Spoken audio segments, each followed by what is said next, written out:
모아놓고 첫 강의를 시작하기 전에 이렇게 묻습니다.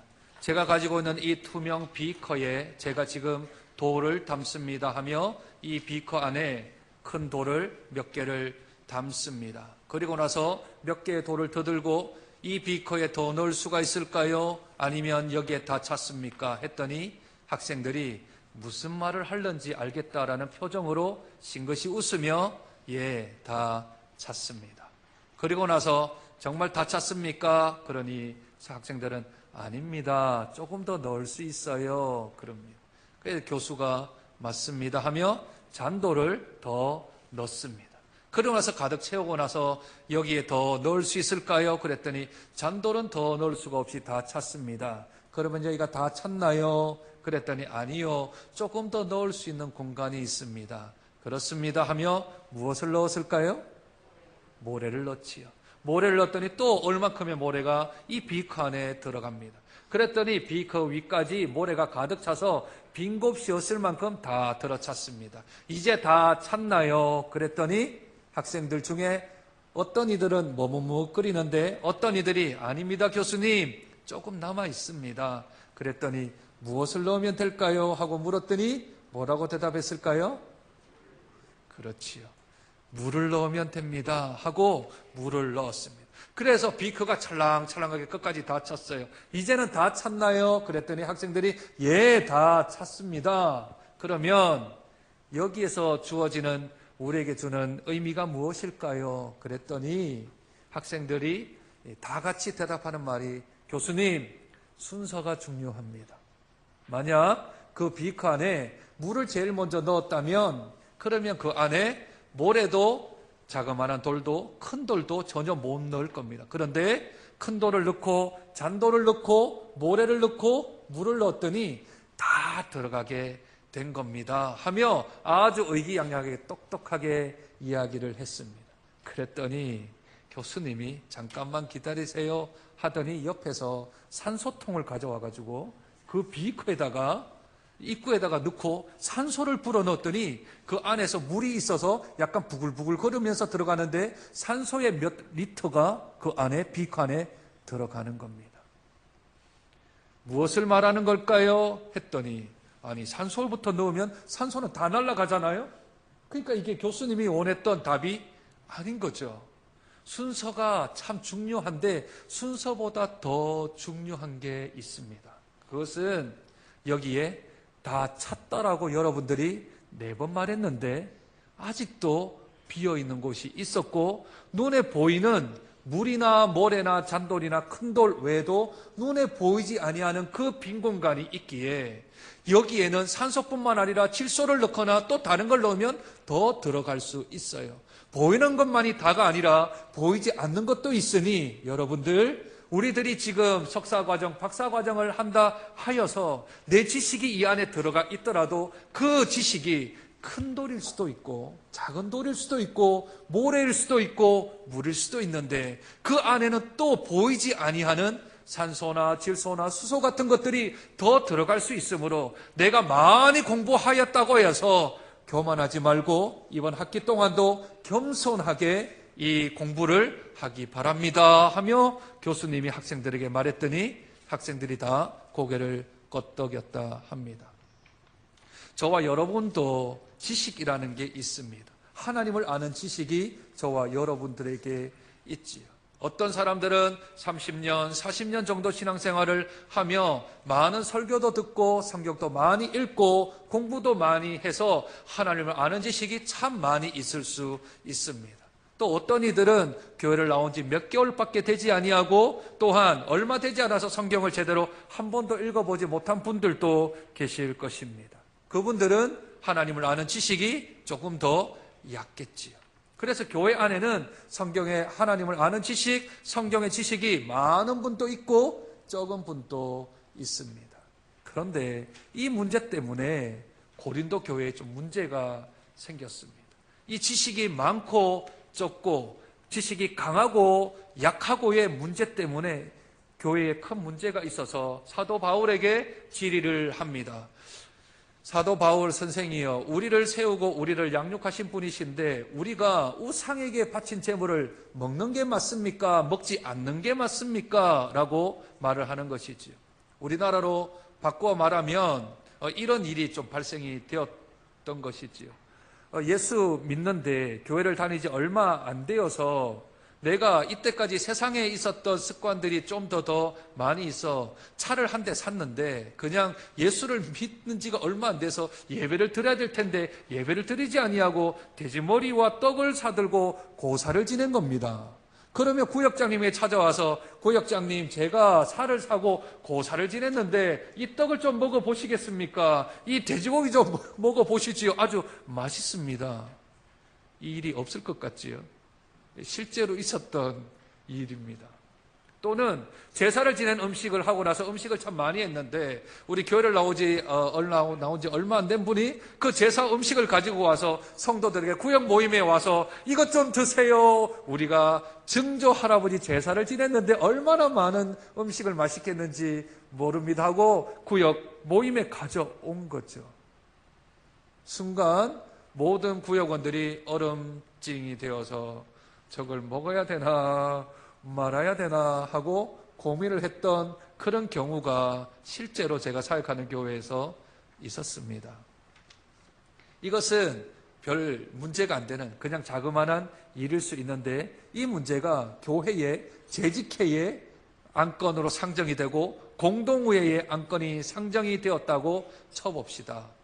그래서 음식을 먹은 사람이 죄를 지어서 7일을 받는다고 생각을 해서 교회를 나가라고 한다는 문제까지 발전이 되어진다면 이 문제는 심각한 문제이지요. 그래서 음식을 먹느냐 먹지 않느냐의 문제 때문에 교회에 분란이 일어났고 사도 바울에게 요청을 한 겁니다. 결론부터 말씀드리면 음식을 먹고 안 먹고의 문제는 죄의 문제가 아닙니다. 음식은 하나님이 다 지으신 것입니다. 하나님이 창조한 그런 음식입니다. 그러므로 하나님이 창조를 한 모든 음식은 선함에 감사함으로 받으면 버릴 것이 없습니다.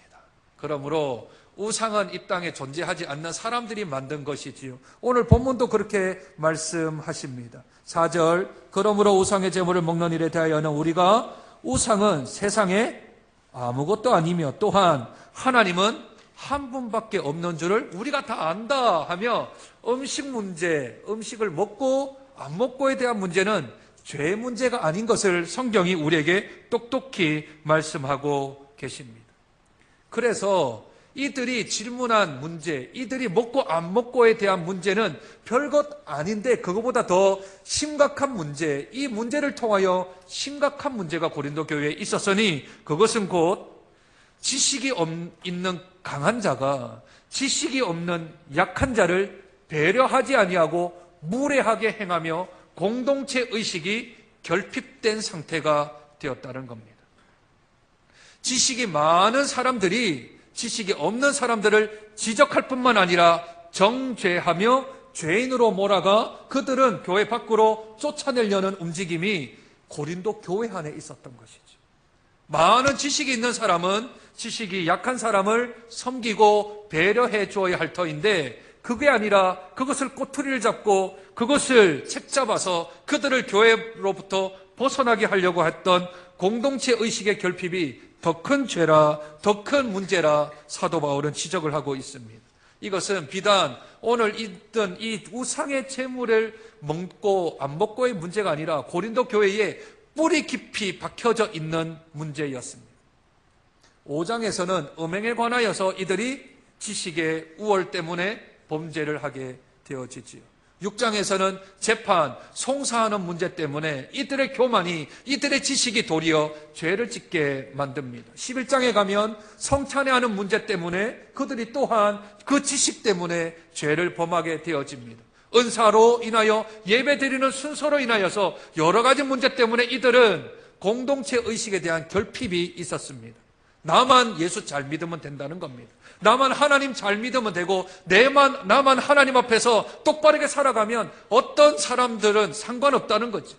내 신앙이 중요하고 내 믿음이 중요하지 옆에 있는 형제 자매의 그 사람이 믿음이 약하든 지식이 약하든 상관없이 그 사람은 상관없다라는 공동체 의식에 결핍된 상태가 이 고린도 교회의 가장 큰 문제였습니다. 그래서 사도 바울도 제일 먼저 논리적으로 풀어나가기 전에 가장 먼저 하는 말이 1절입니다. 우상의 제물에 대하여는 우리가 다 지식이 있는 줄을 아나 지식은 교만하게 하며 사랑은 덕을 세운다 합니다. 내가 어느 과정을 졸업했다. 내가 신학교를 졸업했다. 내가 강도사가 되고 목사가 되었다. 나는 성경을 매독했다. 이 지식이 도리어 자기를 교만하게 만들면 안 된다는 겁니다. 내가 하나님을 아는 지식이 더 커지고 더 넓어지고 더 높아지면 하나님을 조금 더 잘 알게 되지 않을까요? 이 하나님이 누구시죠? 하나님은 곧 사랑이시라. 하나님은 곧 사랑이십니다. 하나님을 알면 알수록 더욱더 하나님을 닮아 사랑하는 마음을 갖게 되어지고 사랑하는 행동들이 드러나게 되지 교만하거나 지적하거나 죄인으로 몰아가지는 않는 것이지요. 도리어 죄인이라고 한다면 그들이 죄를 지었다면 그를 붙잡고 예수께로 인도하여 십자가 앞으로 나아가 그가 죄사함을 받아 주님과의 관계가 더 밀접하게 만드는 것이지 너는 죄인이다, 너는 죄를 지었다며 지적하는 일이 행하는 것은 아닙니다. 하나님을 알면 알수록 더욱더 지식이 많으면 많을수록 교만하지 아니하고 겸손하게 되어지는 것이 곧 말씀으로 인하여 거룩하게 되어지는 줄로 믿습니다. 기도를 많이 하는 사람이 교만하다 그러면 그 기도는 헛것입니다. 기도하면 하나님을 뵙게 되지. 맑고 맑은 하나님을 뵈오면 자기의 누추하고 추악한 죄악들이 드러나게 되고 더 보이게 되므로 더욱더 고개를 숙여 겸손할 수밖에 없는 것이 기도하는 사람들의 특징입니다.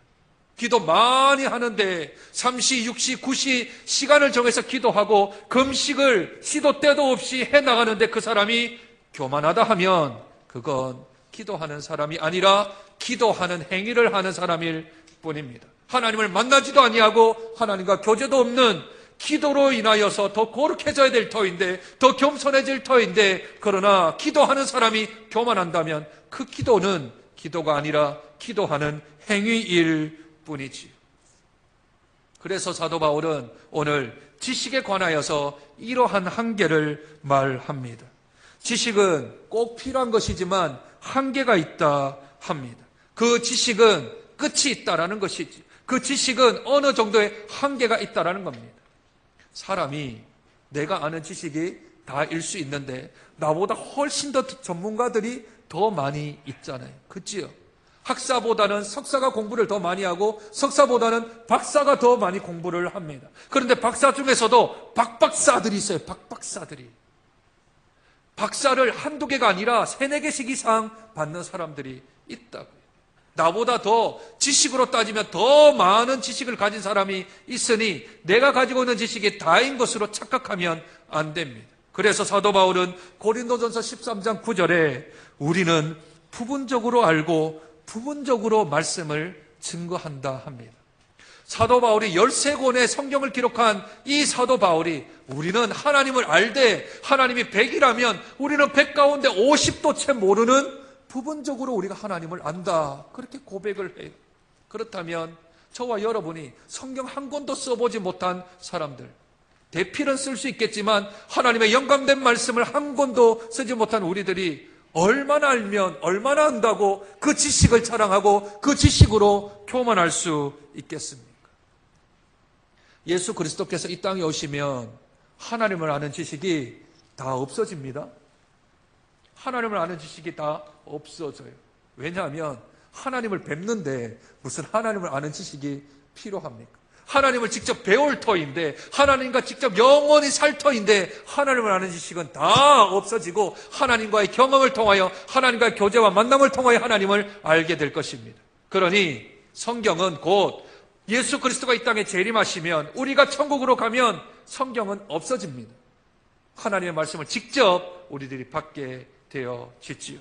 그래서 고린도전서 13장 8절은 사랑은 언제까지나 떨어지지 아니하되 예언도 패하고 방언도 거치고 지식도 패하리라 말씀합니다.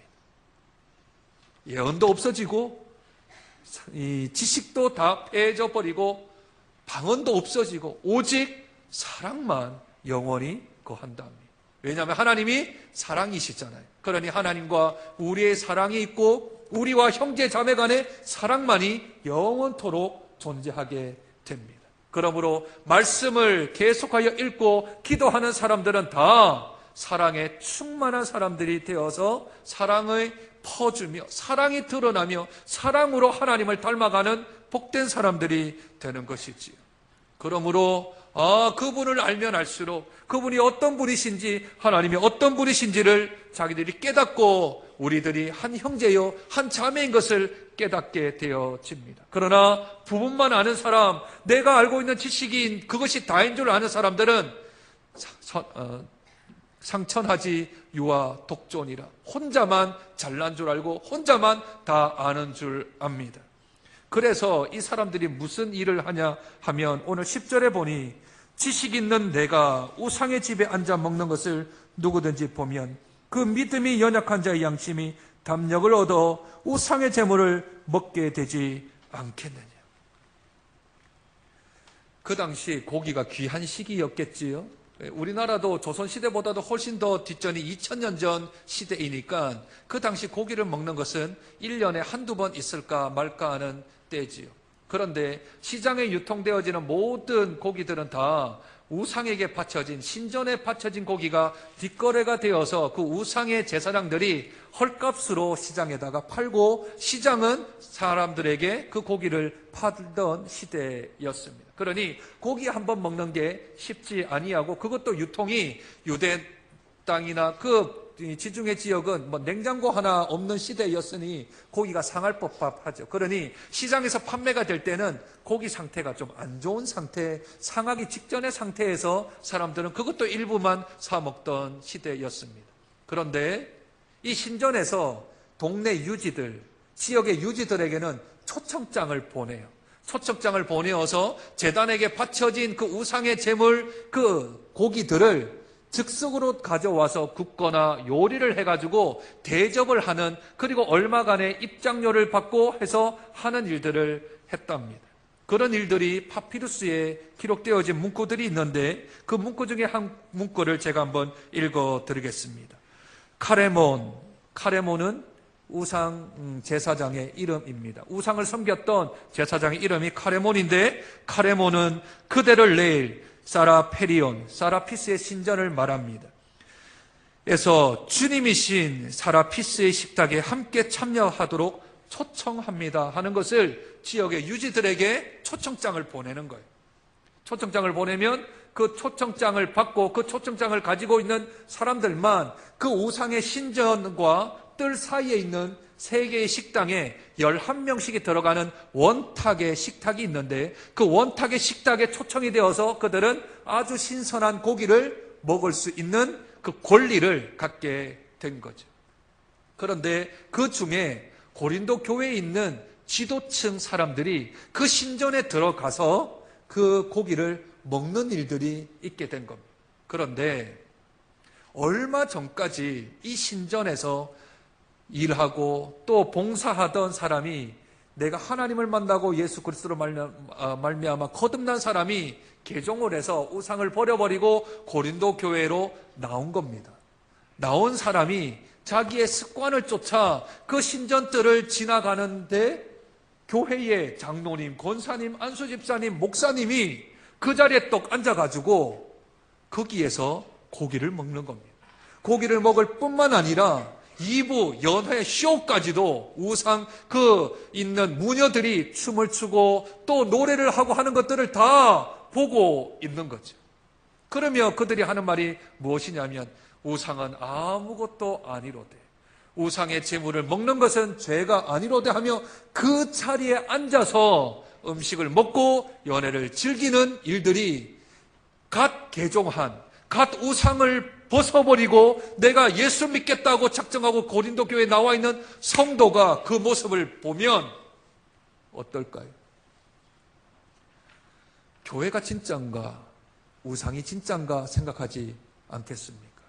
당시에 신전에 바쳐졌던 음식은 곧 음식만이 아니라 그 음식을 먹음으로 나는 당신에게 속해 있는 사람입니다 라는 신앙 고백이 있는 것이죠. 마치 우리 교회에서 성찬 예식을 가질 때 그 성찬 예식을 가질 수 있는 사람은 입교한 거듭난 사람들만이 할 수 있는 것 아니겠습니까? 그런데 만약 절에 있는 스님이 교회에 와서 그 성찬 예식을 참여하며 이것은 주님의 살입니다, 이것은 주님의 피입니다라고 먹는 것을 지나가던 불도 신자가 본다면 헷갈리지 않겠어요? 그죠? 뭐가 진짠가? 불교가 진짠가? 교회가 진짠가 하며 헷갈리지 않겠어요? 그런데 그 일을 기독교인들이, 고린도 교회 교인들 중에 지도층에 있는 사람들이 그 일을 행하게 된 겁니다. 그러니 조금 전에 예수를 믿기로 결정하고 얼마 기간 동안 교회 나온 지 얼마 안 된 사람이 그 일을 보면 시험을 받지 않겠습니다. 그리하여 그가 다시 실족, 다리가 넘어져서 다시 그 길로 돌아간다면, 다시 신전으로 돌아가서 그 신전의 우상의 일들을 감당한다면 이건 음식을 먹고 마시는 문제가 아니라 형제를 실족시키는 문제이니 이것이 더 큰 죄라는 것입니다. 음식을 먹는 문제는 아무 문제가 아닌데 도리어 음식으로 인하여 촉발되어진 더 큰 문제가 고린도 교회에 생겨버렸습니다. 그러므로 바울이 어떻게 말합니까? 11절, 그러면 내 지식으로 그 믿음이 연약한 자가 멸망하나니 그는 그리스도께서 위하여 죽으신 형제라. 이같이 너희가 형제에게 죄를 지어 그 악한 양심을 상하게 하는 것이 곧 그리스도에게 죄를 짓는 것이니라. 음식을 먹는 문제가 죄냐 죄가 아니냐 문제로 시작을 했는데 사도 바울은 음식을 먹는 문제가 아니라 그 음식 문제로 인하여 촉발되어진 그 문제로 인하여 형제가 교회에서 떠난다면, 형제가 신앙을 버리게 되어진다면 그것이 더 큰 그리스도에게 짓는 죄라 합니다. 그렇다면 어떻게 해야 할까요? 그렇다면 내가 이것이 죄가 아닌 줄 알아, 이걸 먹고 마시는 문제는 나는 자유한데, 이 권리가 나에게 있는데, 그런데 만약 이것으로 인하여서 다른 형제 자매들이 시험을 받는다면 그렇다면 어떻게 할까요? 우리 13절 같이 한번 읽었으면 좋겠습니다. 13절 같이 한번 읽으시지요. 시작. 그러므로 만일 음식이 내 형제를 실족하게 한다면 나는 영원히 고기를 먹지 아니하여 내 형제를 실족하지 않게 하리라. 사도 바울의 결단은 나도 지식이 있기에 이 음식이, 이 제단에 바쳐진 음식이 아무것도 아니다라는 지식이 나에게도 있다. 그래서 내가 그 음식을 먹을 수도 있고 먹지 아니할 수 있는 권리가 있는데, 만약 내가 먹는 것을 다른 믿음이 약한 성도가 보고 그것에 시험을 든다면 나는 평생 동안 고기를 먹지 않겠다. 권리 포기를 하는 것. 내가 가지고 있는 자유를 포기하는 거죠. 누구 때문에요? 내 옆에 있는 형제 때문에. 왜요? 그 형제가 그 형제를 위하여서 예수 그리스도가 죽으셨다고요. 그 형제를 살리기 위하여서 예수 그리스도가 죽으셨다고요. 그러니 내가 고기 안 먹는 것쯤은 내가 이것은 감당하리라 결정을 한 거죠. 그러므로 오늘 고린도전서 8장에 나와 있는 가장 중요한 핵심 메시지 하나는, 내가 할 수도 있고 할 수도 없는 자유가 있고, 내가 그것을 먹을 수도 있고 먹을 수도 없는 권리도 있는데도 불구하고 내 옆에 있는 형제 자매들이 시험을 당한다면 내가 그 일을 하지 아니하고 내가 그 일을 준행하지 아니할 나의 결단과 결심이 있는 것이지요. 이것은 세상에는 없는 방식입니다. 이것은 세상에는 존재하지 않습니다. 이것은 예수 그리스도를 믿는 사람들만이 할 수 있는 유일한 특권입니다.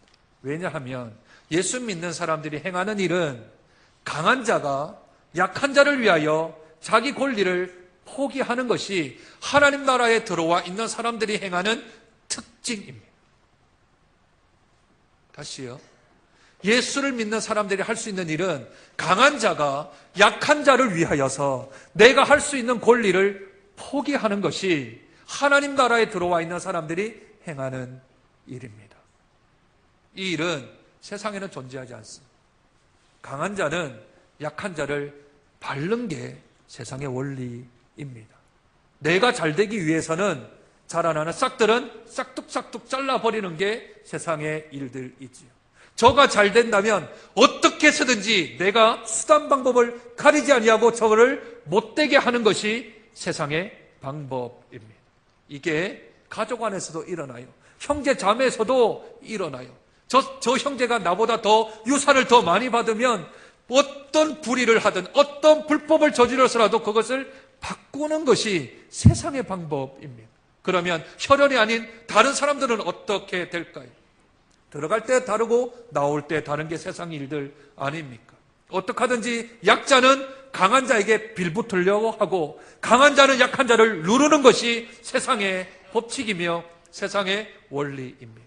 그러나 하나님의 법 안에 있는 사람, 예수 그리스도를 나의 구주, 나의 하나님으로, 그러므로 그분의 십자가로 인하여 내 죄가 사함받았다라는 그러한 신앙의 고백이 있는 자는 내가 조금 강하다고 한다면, 내가 좀 가지고 있다면 덜 가지고 있는 자, 약한 자들에게 내가 줘 줄 수 있는 그 마음을 가지는 것이 곧 예수 그리스도를 믿는 사람으로서 해야 될 방법인 줄로 믿습니다.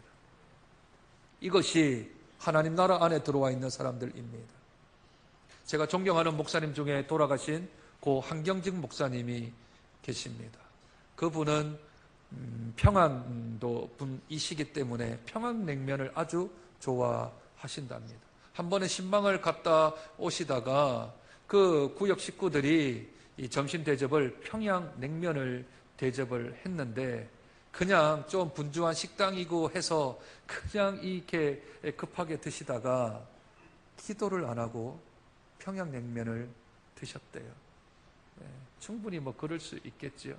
저 같으면 다 먹고 기도를 할 터인데 우리 한경직 목사님은 그 기도 안 하고 밥 먹는 것을 보고 냉면을 드신 것을 옆에 있는 성도들이 보고 성도들이 조금 시험을 받았대요. 목사님이 기도 안 하고 냉면을 드셨다. 뭐 벌써 60년 전 일이니까 뭐 그럴 수 있겠지. 기도 안 하고 그래서 참 마음이 아팠다라는 이야기를 그 신방이 끝나고 나서 목사님이 들으셨답니다. 그리고 남은 생애 동안 평양냉면을 안 드셨답니다.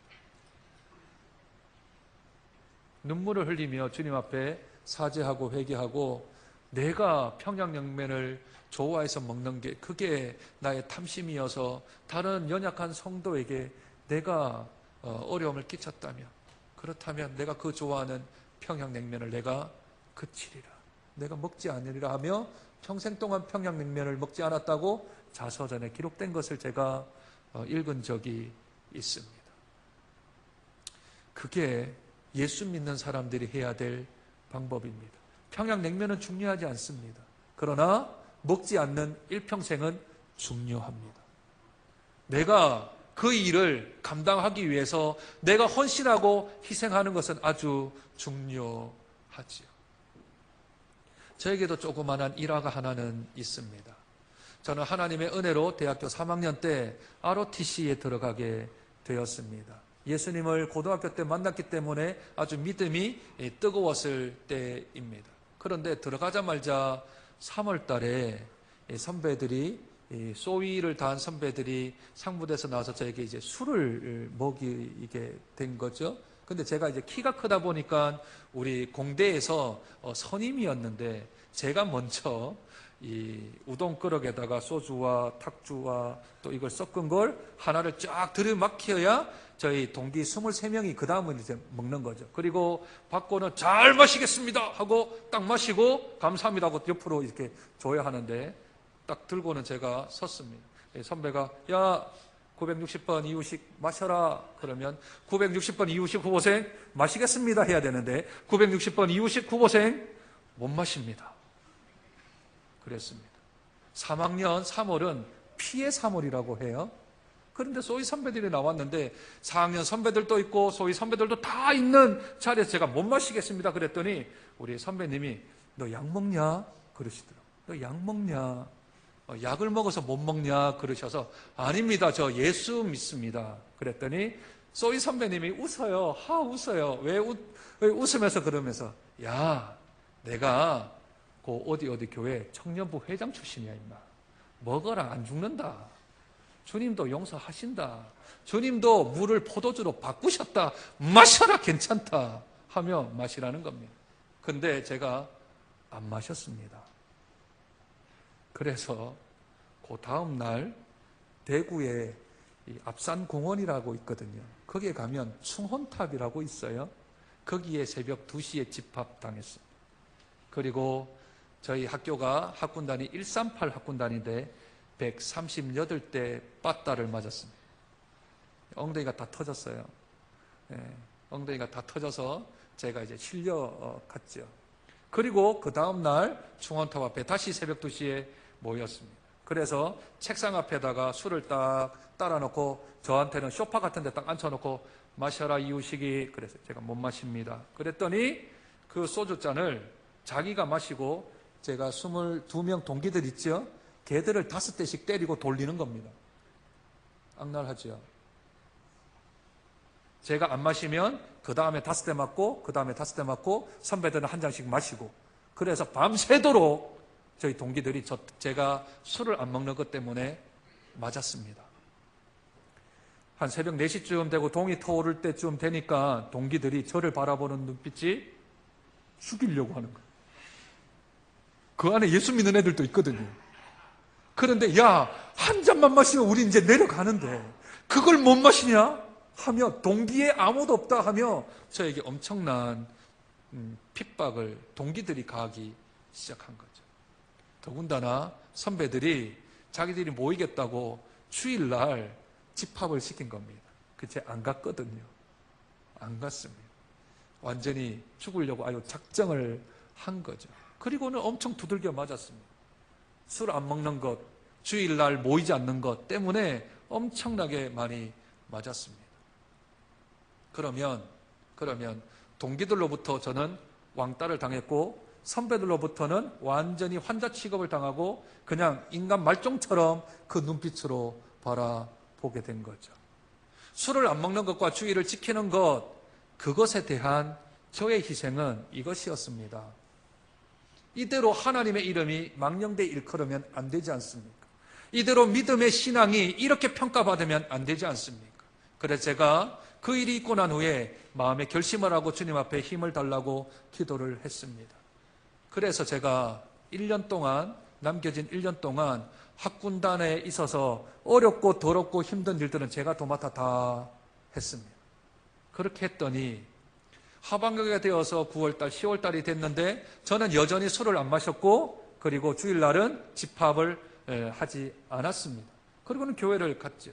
그런데 선배들이 그때도 조금 안 좋게 생각하자 우리 동기들이 이렇게 선배들에게 말합니다. 우리 이우식 후보생은 술 안 먹는 것과 교회 가는 것 외에는 우리를 위해서 헌신하고 우리를 위해서 봉사하는 후보생입니다. 선배님, 저 친구 교회 보내주십시오 하고 동기들이 저를 세워주었습니다.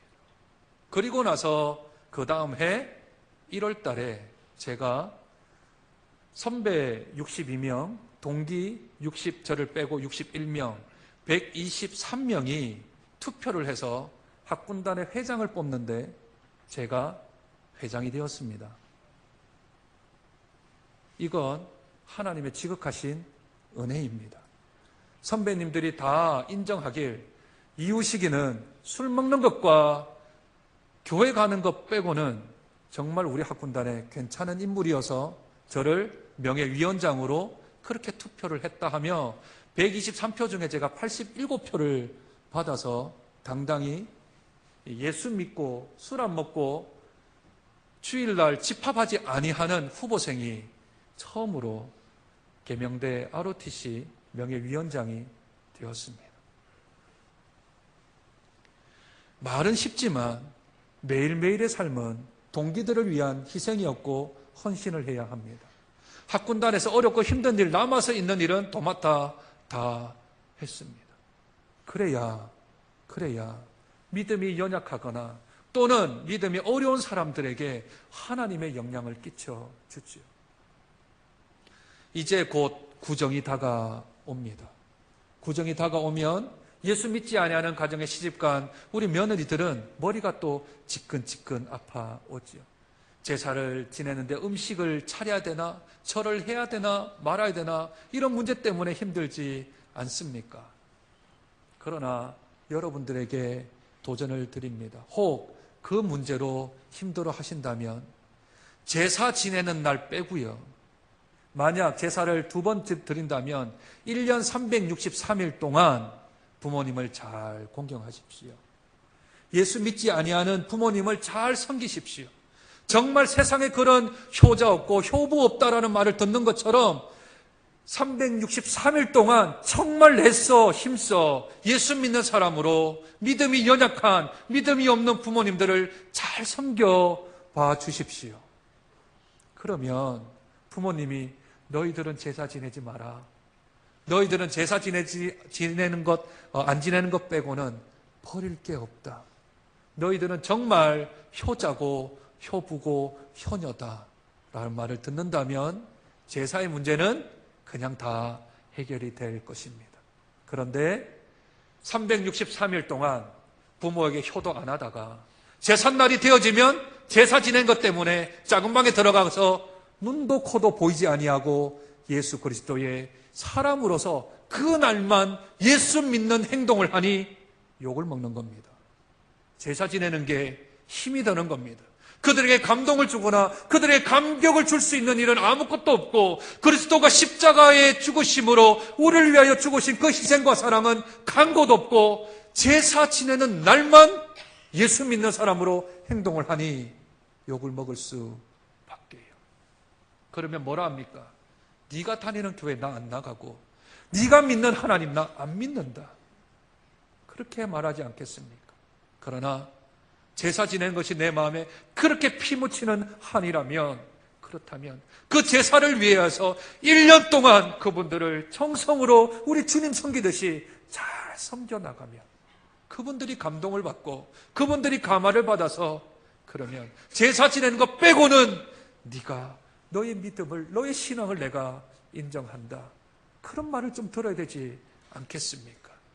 그 구절이 내가 영원토록 평생토록 고기를 안 먹겠다 하며 희생을 결정하기로, 내가 봉사하기로 결정하기로 했던 사도 바울의 고백과 진배 없는 것이지요.